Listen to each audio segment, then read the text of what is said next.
On this edition of What's Up Western New York, a look at the 2016 Buffalo Bisons with General Manager Mike Buczkowski.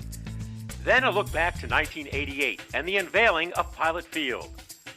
Community Missions Executive Director Robyn Krueger will tell us about the Parents' Day campaign.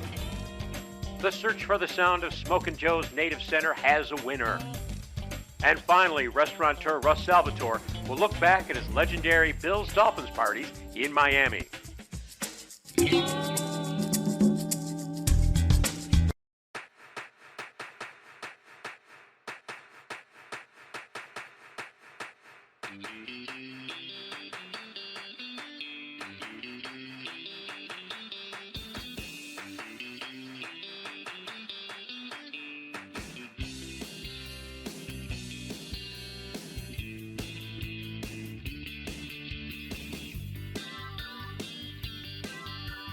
Spring in Buffalo means Buffalo Bisons baseball, and General Manager Mike Buczkowski expects a strong, experienced team to represent the city at Coca Cola Field this season. We're going to be a veteran team to start out the season. The Toronto Blue Jays last year, in making their run to the American League Championship Series, traded a number of their minor league players, especially pitchers, in order to get the big name stars, and Troy Tulowitzki and David Price and Ben Revere, among others. So instead of, to their credit, instead of just moving the next group of young players up that might not be ready for AAA, they went out and signed some minor league free agents who have all had success at AAA baseball to provide insurance for the Jays and hopefully keep us competitive as well. So you'll see some names when you come to the ballpark of guys that if you follow baseball, a lot of those guys have had time playing in the major leagues. Fan attendance has been great since we affiliated with the Blue Jays. We've seen a spike in attendance, and it's mainly due to the number of Canadians that are coming down to the States, coming specifically to see Blue Jays games. Before we were a Jays affiliate, we used to account for about 12% of our individual ticket sales were from Canada, and now we're up over 25%. So it's doubled. The number of Canadian people that visit our website, that shop in our merchandise stores, that do business with us has steadily increased, and I think is definitely because of the Blue Jays. And then now we're at a time when the Blue Jays have become one of the top teams in the American League. So the interest between Buffalo all the way up through the greater Toronto area is great, and they want to come down and see who might be the next Blue Jay to go up and contribute there. The Buffalo Bisons have also been known over the years for their great in-game promotions, and 2016 should be no different. We always start with our staple, the Friday Night Bash, which has been with us now for about 30 years. Every Friday home game, we open the gates early. We do some special happy hour pricing, food and beverage to come early. There's always a theme to our Friday nights. And then, of course, our post-game fireworks, which everybody always looks forward to all year. So the Bash will be back with the live music and the fireworks. Our Star Wars night has really taken off. Probably the last 4 or 5 years it's been sold out. We're going to do that again towards the end of July. Of course, our Independence Eve celebration with the Buffalo Philharmonic Orchestra will be back July 3rd. It's a Sunday night this year, and that's become one of the traditions of Western New York that is great. Baseball, you got being outside, nice weather in July, and then you got the great music of the Philharmonic Orchestra. And then, as the summer goes, we try to build our promotional schedule to continue to get better and better as we go. A lot of giveaways, a lot of interesting twists on whether it's theme nights or events that are happening sometimes before the game and a lot of times during the game. We've added a wrestling event this year. It's the 20th anniversary of the Legends of the Odd, and our good friend Dennis DiPaolo has helped put together, I think, a unique event to bring in some wrestlers. Are going to do some meet and greets and meet the fans and be part of one of those Friday Night Bash themes. So everybody can always go to Bisons.com where you can see the full schedule of events. But we're really looking forward to a great summer. 28 years ago, then Pilot Field was opened for the very first time in downtown Buffalo, and it changed the way minor league ballparks were built. The stadium was designed to fit within the architecture of the city, as explained by then Rich Products Entertainment Group President Mindy Rich. You got to give a lot of credit to the city and to the preservationists and to the architects that they came up with a design like this that was not only fit, but that complemented the area and that it looks so perfect here. I mean, I'm real excited about it The other thing that worked out so well about it is the look of an old-time ballpark.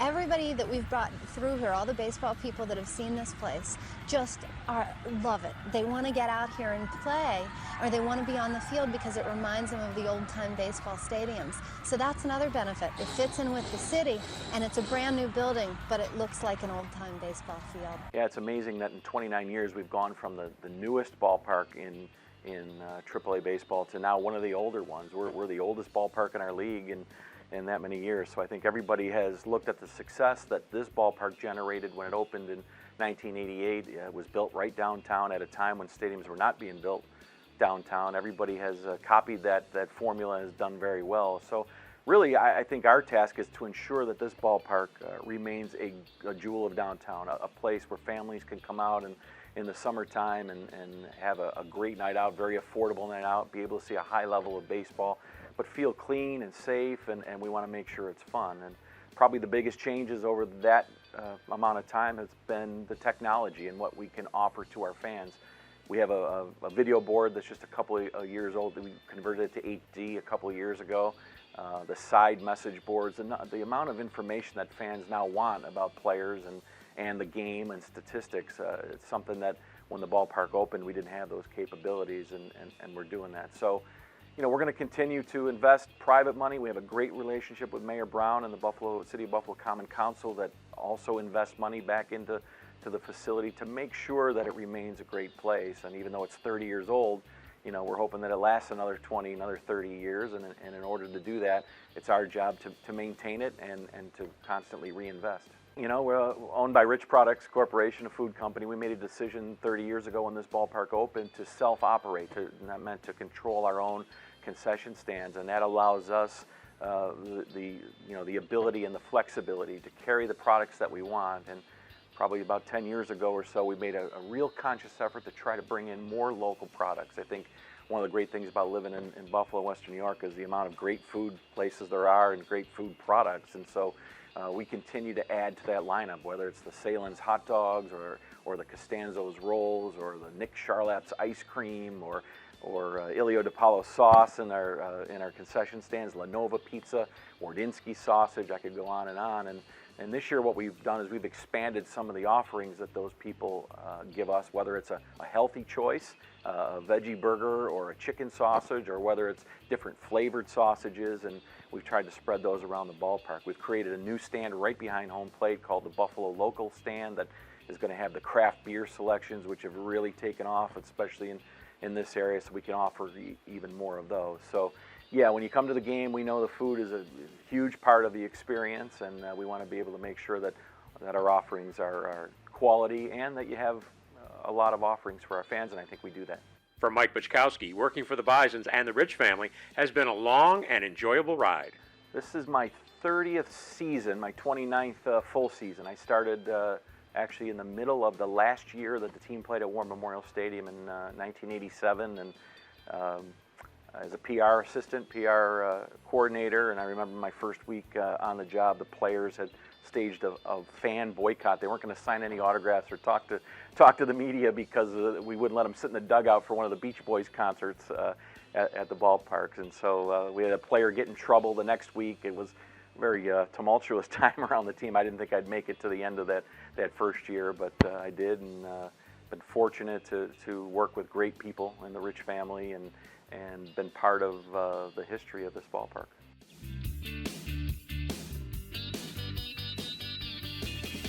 For many months now, the people of Western New York have watched in great anticipation as Buffalo's new downtown baseball stadium, Pilot Field, has quickly taken shape. Designed by HOK Sports Facilities, the Kansas City-based architectural firm responsible for Joe Robbie Stadium in Miami, Pilot Field sports a vintage architectural facade, which complements the other buildings in this historic Joseph Elliott Preservation District. Well, I'll tell you, as you walk in the two main gates, two main entrances, between those two areas are 4 specialty stands that are built into the wall. One of them is our Grand American Sweet Shop, which you'll find everything from ice cream to cookies to brownies to cotton candy, all sorts of sweet specialties.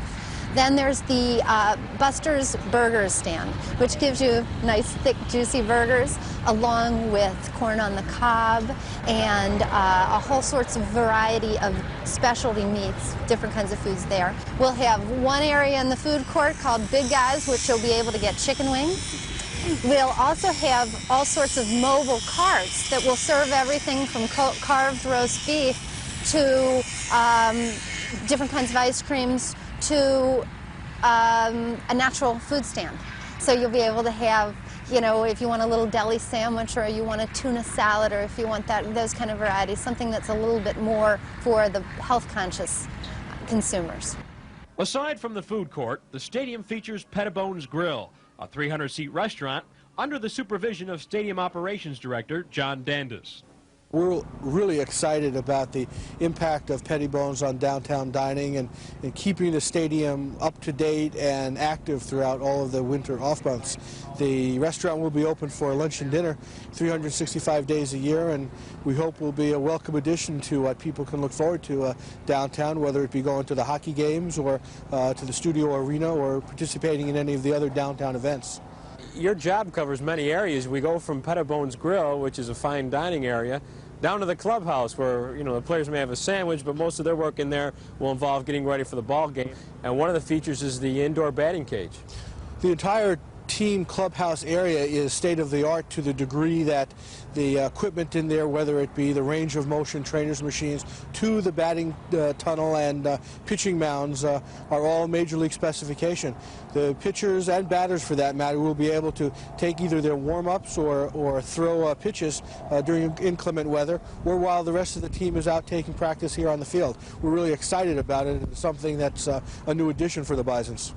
When the Bisons become a major league club, that clubhouse will not have to be renovated. I mean, that's a major league standard. As we stand right now, Bob, the clubhouse is built to very exacting major league standards, from the size of the lockers to the Cybex machine in the trainer's room to the Nautilus equipment that's in the exercise room. All of the facilities within the clubhouse is major league right now, and virtually nothing would have to be changed or added for it to become a major league clubhouse. John, another important area in this day and age, and there was an incident in Memorial Auditorium that brought this to light. What about special services and emergency care, and how will the stadium be equipped along those lines? Bob, we're very pleased that what we think we will have a state-of-the-art facility here relative to fan services. We've gone to great lengths working with the Erie County Department of Emergency Services to provide up to the state-of-the-art medical services, which will be under the medical direction of Sisters Hospital, utilizing LaSalle Ambulance. All of our Bison front office and stadium services front office people have all been certified for CPR and Heimlich maneuver, which means that all of our people will be able to respond and assist the paramedics should there be that sort of difficulty here in the ballpark. Bison baseball is all about taking care of our fans and making the ballpark a very family-oriented and unique sort of place. And what we've done in those other areas, from ushers and ticket takers to medical services, is provide for that type of service. And we're real pleased about how it's going to turn out. We really followed the major league specifications. We've got lots of room for working press. Our architects have designed enough press areas to know what was important, and so far so good. What do you think? You've seen it. I'm impressed. It's much better than War Memorial Stadium. Yes, much better. You're going to have an in-house television system as well, aren't you? Closed-circuit television? Yes, we are. We have decided that every concession stand that we can accommodate a television set in, which is most of them, will have a closed-circuit broadcast, as well as all the suites. And we feel that that'll help people feel more comfortable in standing in the short lines that they're going to be standing in. One of the other attractions at the stadium, which is impressive, is the scoreboard, which I understand was designed by the same people that did work on the Calgary Olympics. You're right. Daktronics is the name of the company. And I'll tell you, we really searched carefully to award the scoreboard contract to somebody. We talked to everyone in the business, and we took a lot of time in deciding the style we wanted, the type we wanted, and we really, really are pleased with what we've ended up with. And that 4-color message center is going to be a lot of fun. We can do all sorts of animation, put anybody's names and lights that we want, and what you'll find is that really will enhance the game.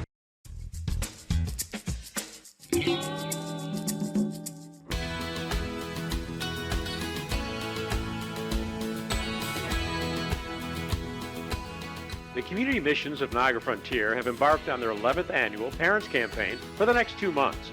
Missions Executive Director Robyn Krueger explains exactly what the Parents Campaign is. Parents' Day is an opportunity for individuals in the community to honor their mothers and their fathers. The campaign runs from May until June and gives everyone the opportunity to be thankful for their families, for their parents, and to show that thankfulness for the agency that often supports individuals whose family is not as involved and is not as caring as what others have grown up to.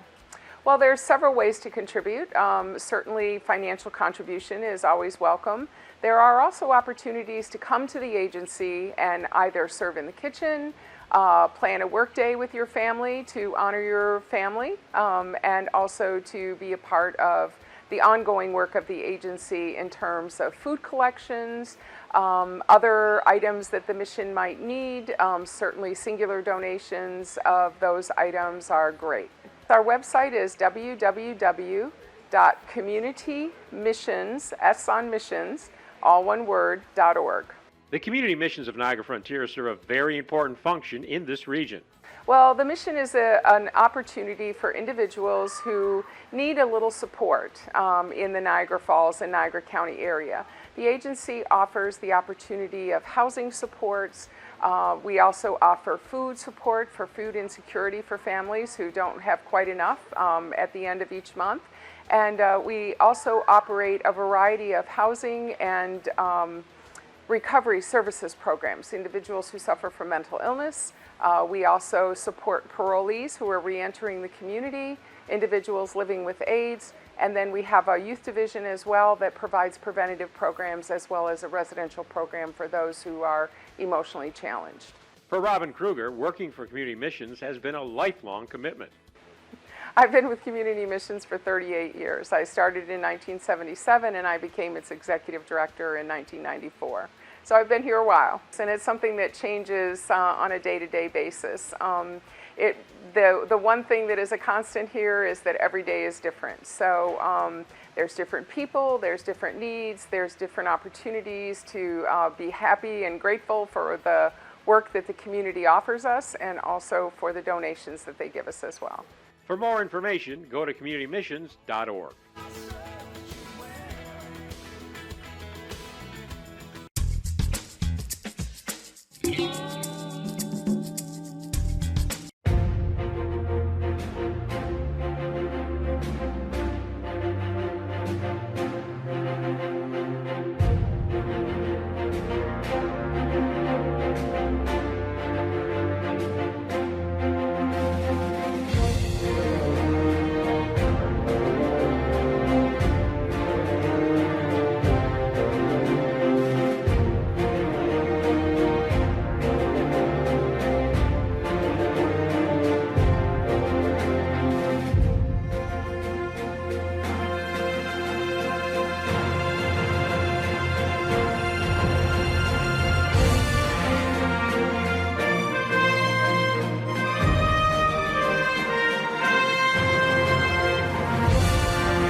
Back in April, it was a search for the Sound of Smokin Joes Native Center in downtown Niagara Falls, as 6 country western bands from Western New York competed for the top prize of $750. In competition that night, the Heenan Brothers. North of South, the Hoots, Allison Pepitone Band, Second Time Around, and J.B. Aaron and the Brethren. Judging that night from WKBW-TV, the lovely Katie Morris, 97 Rock's Dave Jixter, and supervisor Lee Walls from the town of Niagara. The competition was tough. There's over 100 country fans on hand to cheer on their favorite bands, enjoy the selection of beer, wine, pizza, and wings, a great night had by all. And when the dust settled, the winner of the title of House Band for Smokin Joe's Native Center, J.B. Aaron and the Brethren, claiming the top prize of $750. Howling at the full moonlight. We'll crack some Hank, cup of gin, hang out with all our rowdy friends. Get the feeling all right. Finishing in second place was the Hoots from Franklinville. They claimed the second place prize of $500, and it was the Allison Pepitone Band taking home third at $250. A great night at Smokin Joe's Native Center. Stay tuned for more exciting events coming to that venue soon. It's backwoods from Bush, tail lights and dust.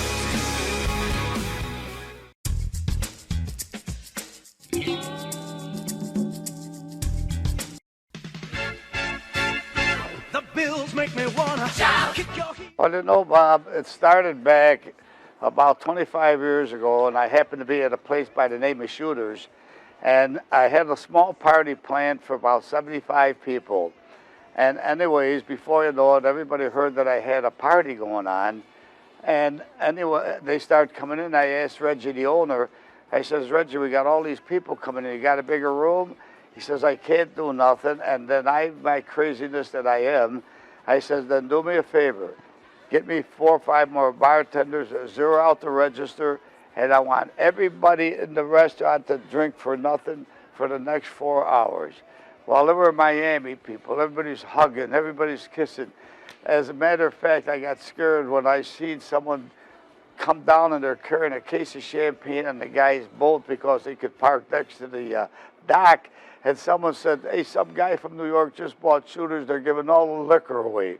Well, I don't want to tell you what my tab was, but it was an expensive tab, but it probably was one of the finest parties I've had, everybody getting along. And every year, the Bills were doing so great, and it got exciting. Every year, it's 25 years I've been having my parties, Bob. I mean, I hate to add up when it comes to, because I probably could have owned my own restaurant at that time and bought Shooters. But we had so much fun. We went down, and we used to have all the television cameras bring us, follow us down there, and we'd have parties at Shooters every single year, and I'm talking 1,500 people, and everybody drank on me. We used to have excursions. We'd fill 3 or 4 airplanes and go down there. It was the exciting days of the Buffalo Bills. I have to tell you a little story when we went back at one time. Our nicest party was a Miami party that we had at the convention center. And there was a white writer in Miami, Gary Stein, who worked for the Sun Sentinel. He called the Buffalo Bill fans a bunch of fat beer-bellied drinking slobs. And when I told him, I says, Gary, we went back. We had a fight going back and forth. You know, that's not nice to say. We spend a lot of money in Miami. We want an apology or we're going to boycott Florida. And he puts in the paper, well, we're glad to see you clean up the pollution. Well, let me tell you, that year, the following year, I got nobody to go to Miami. No one. We boycotted it. I had 5,000 people at the convention center. We served drinks, roast beef sandwiches. We had a pool in there. We had everybody in bikini bathing suits, palm trees, and we beat Miami so bad that day. They had all the Buffalo fans, even on ESPN, showing that, And would you believe the South Centennial, all the restaurants got together down there, they got him fired. It was the happiest day of my life. They got him fired for ripping the Buffalo fans apart. Once they let him go, we started going back to Miami again. Well, I guess I'm very, very safe to say yes. I think I've only got a few more years. I'm going to be 83 years old. How long do we have to wait? My gosh, we had our opportunity, and man, we missed out on a couple of them. What a great, great city we had. We won a couple of Super Bowls. Not that we have one, so I have one now. My next ambition, which I'm starting to do right now, is I'm trying to help organizations like I did for the hospital, bought the TVs, that helped a lot of people in the hospital that they don't have to pay for television. I did it for Roswell.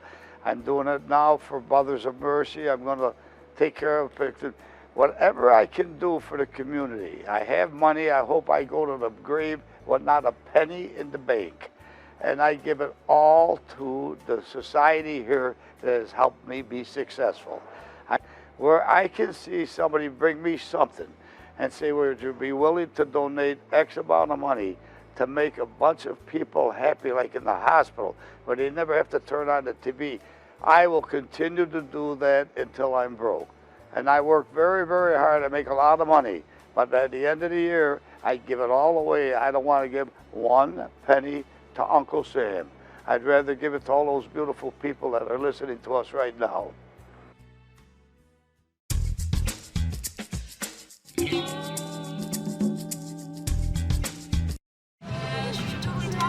No, I don't know though. I'm scared. I mean, you're so